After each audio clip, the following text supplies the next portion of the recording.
அனைவருக்கும் வணக்கம். இந்த வாரத்துக்கான முக்கிய கரண்ட் அஃபேர்ஸ் பார்த்துடலாம். ஃபஸ்ட்டு 2026ஆம் ஆண்டிற்கான மிஸ் இந்தியா பட்டம் வென்ற சாத்வி சதிசைல் அப்படிங்கிறவர் எந்த மாநிலத்தை சேர்ந்தவர் அப்படின்னு சொல்லி கேட்டிருக்கிறாங்க. ஸோ கோவா மாநிலத்தை சேர்ந்தவர் தான் இவர். அடுத்தது தமிழகத்தின் முதல் பெண் தலைமை தேர்தல் அதிகாரியாக அர்ச்சனா பட்நாயக் தமிழகத்தின் எத்தனையாவது தலைமை தேர்தல் அதிகாரி அப்படின்னு சொல்லி கேட்டிருக்கிறாங்க. ஸோ ஒவ்வொரு மாநிலத்துக்குமே பார்த்தோம்னா ஒரு தலைமை தேர்தல் அதிகாரி அப்படிங்கிறவங்க இருப்பாங்க. ஸோ இவங்க பார்த்தோம்னா சட்டமன்ற தேர்தல், மக்களவை தேர்தல், அதே மாதிரி ராஜ்யசபா தேர்தல் போன்ற தேர்தல்களை நடத்துகிறவங்க இவங்க தான் தமிழ்நாட்டு லெவலில். அதே மாதிரி இப்போ யார் இருக்கிறாங்க அப்படின்னா தலைமை தேர்தல் அதிகாரியாக அர்ச்சனா பட்நாயக் அப்படிங்கிறவங்க இருக்கிறாங்க. இவங்க பார்த்தோம்னா தமிழகத்தின் முதல் பெண் தலைமை தேர்தல் அதிகாரியாக இருக்கிறாங்க. இவங்க ஒரு ஒடிசா மாநிலத்தை சேர்ந்தவங்க. ஸோ தமிழ்நாடு கேடர் ஐஏஎஸ் அதிகாரி.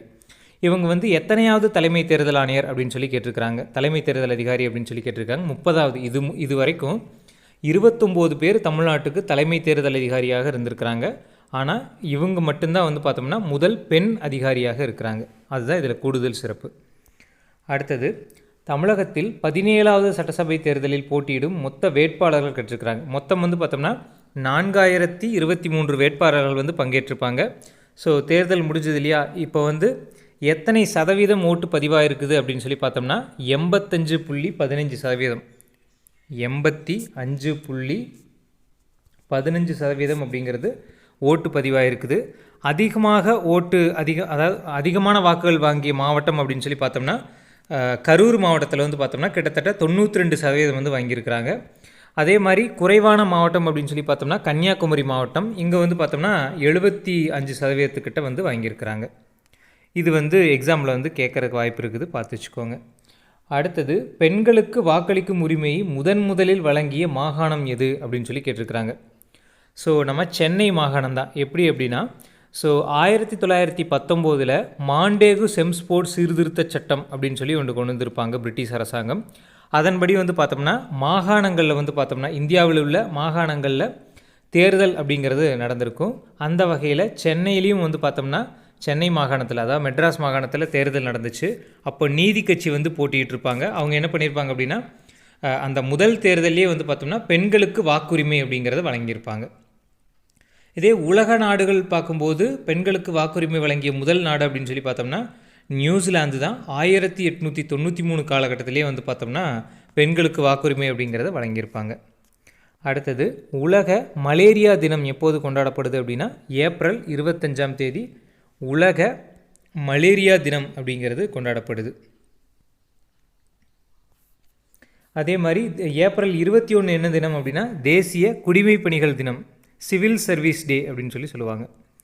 அடுத்தது உலக கல்லீரல் தினம் என்னைக்கு அப்படின்னா ஏப்ரல் 19 உலக கல்லீரல் தினம் அப்படிங்கிறது கொண்டாடப்படுது.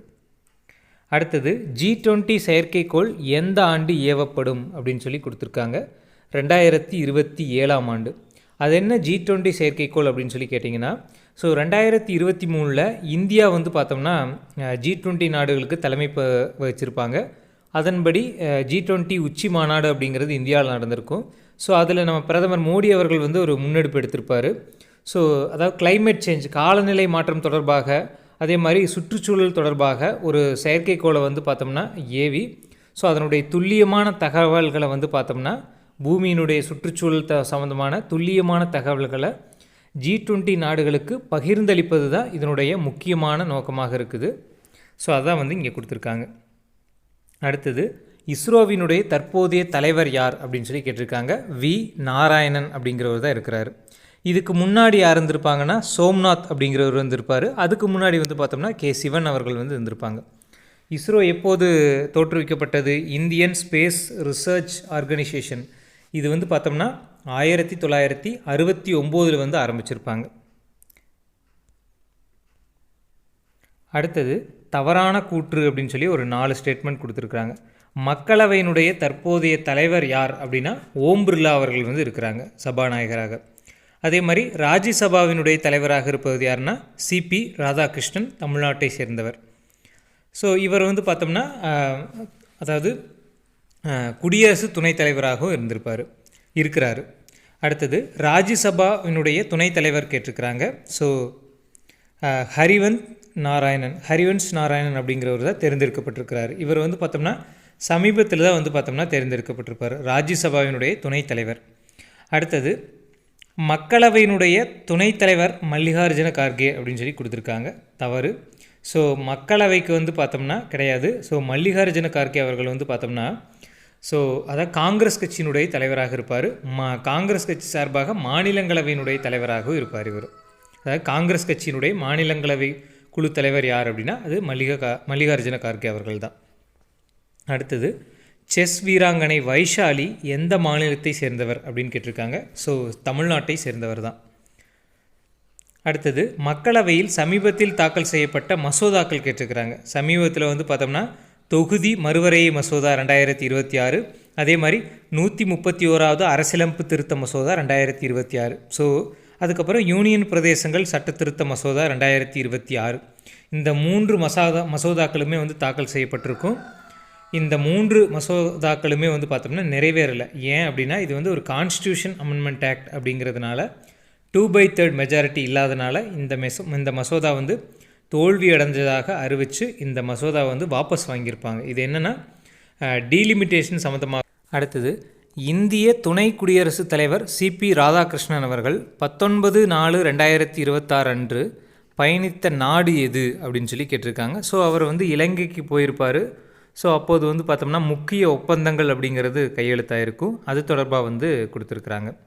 அடுத்தது நாட்டிலேயே முதல் முறையாக இந்தியாவில் குவாண்டம் கணினி வசதி எங்கு தொடங்கப்பட்டுள்ளது அப்படின்னா ஆந்திர மாநிலத்தில் வந்து தொடங்கியிருக்கிறாங்க. அடுத்தது அகில இந்திய குடிமைப்பணி தினம் எப்போது கொண்டாடப்படுது அப்படின்னா ஏப்ரல் 21 தான் அகில இந்திய குடிமைப்பணி தினம் அப்படிங்கிறது கொண்டாடப்படுது. அடுத்தது இந்தியா இலங்கை இடையே கையெழுத்தான மொத்த ஒப்பந்தங்கள் அப்படின்னு சொல்லி பார்க்கும்போது மொத்தம் 6 ஒப்பந்தங்கள் அப்படிங்கிறது கையெழுத்தாக இருக்கும். அடுத்து இந்தியா தென்கொரியா இடையேயான ஒப்பந்தங்களின் எண்ணிக்கை 15. ஸோ சமீபத்தில் வந்து பார்த்தோம்னா தென்கொரியாவினுடைய அதிபர் வந்து பார்த்தோம்னா இந்தியாவுக்கு வந்து வந்திருப்பார். ஸோ அப்போது வந்து பார்த்தோம்னா இந்த ஒப்பந்தங்கள் அப்படிங்கிறது கையெழுத்தாக இருக்குது. அடுத்து 2029 நடைபெற உள்ள மக்களவை தேர்தல் எத்தனையாவது அப்படின்னா 19வது மக்களவை தேர்தல்.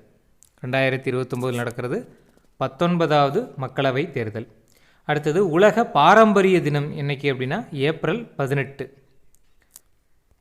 அடுத்தது தேசிய குடிமைப்பணி தினம் அப்படிங்கிறது எந்த ஆண்டு முதல் கொண்டாடப்படுது அப்படின்னா 2006ஆம் ஆண்டு முதல் இந்த தேசிய குடிமைப்பணிகள் தினம் அப்படிங்கிறது கொண்டாடப்படுது.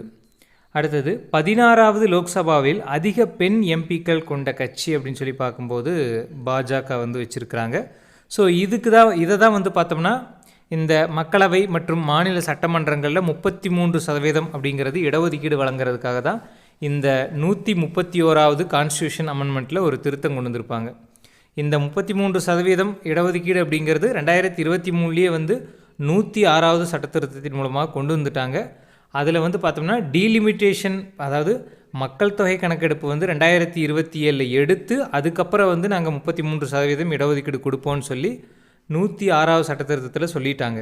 இப்போ என்னென்னா அது நிறைய ப்ராசஸ் அப்படிங்கிறதுனால 2011 மக்கள் தொகை கணக்கெடுப்பை வச்சே நம்ம வந்து டீலிமிட்டேஷன் பண்ணி அதை ப்ரொசீட்டு 33% அப்படிங்கிறது கொடுத்துடலாம் அப்படிங்கிறதுக்காக தான் இந்த 131வது அரசியலமைப்பு திருத்த மசோதா அப்படிங்கிறது கொண்டு வந்திருப்பாங்க. பட் ஆனால் அது வந்து தோல்வி அடைஞ்சிருச்சு.